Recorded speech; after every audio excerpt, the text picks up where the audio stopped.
வானத்தையும் பூமியையும் அதில் உள்ள எல்லாவற்றையும் படைத்த என் அருள்நாதர் ஆண்டவராய் இயேசு கிறிஸ்துவின் இனிதான நாமத்தினால் உங்கள் அனைவரையும் வாழ்த்தி வரவேற்கிறேன். கொஞ்ச நேர சிந்தனைக்காக நாம் பார்க்கக்கூடிய வேத பகுதி, கர்த்தர் செய்ய நினைத்தது தடைபடாது.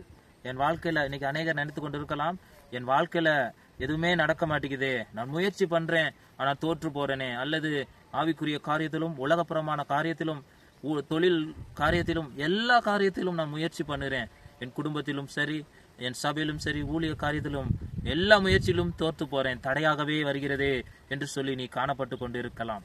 அழகாக யோபு சொல்லுகிறார், கர்த்தர் செய்ய நினைத்தது தடைபடாது, அவர் சகலத்தையும் செய்ய வல்லவராயிருக்கிறார் என்று.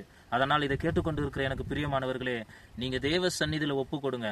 அவர் என்ன செய்யணும்னு திட்டம் வைத்திருக்கிறாரோ, அவர் என்ன செய்யணும்னு உங்களுக்குன்னு நியமித்து வைத்திருக்கிறாரோ அதை செய்ய வல்லவரா இருக்கிறார். அது செய்வதற்கு எந்த தடை வந்தாலும், எப்படிப்பட்ட தடை மனிதர்கள் போட்டாலும் அதை தேவன் நிர்மலமாக்கி சரியான நேரத்தில் செய்து முடிப்பார். இந்த வார்த்தையின் மூலமாக ஆண்டவர் உங்களை ஆசீர்வதிப்பாராக. ஆமென்.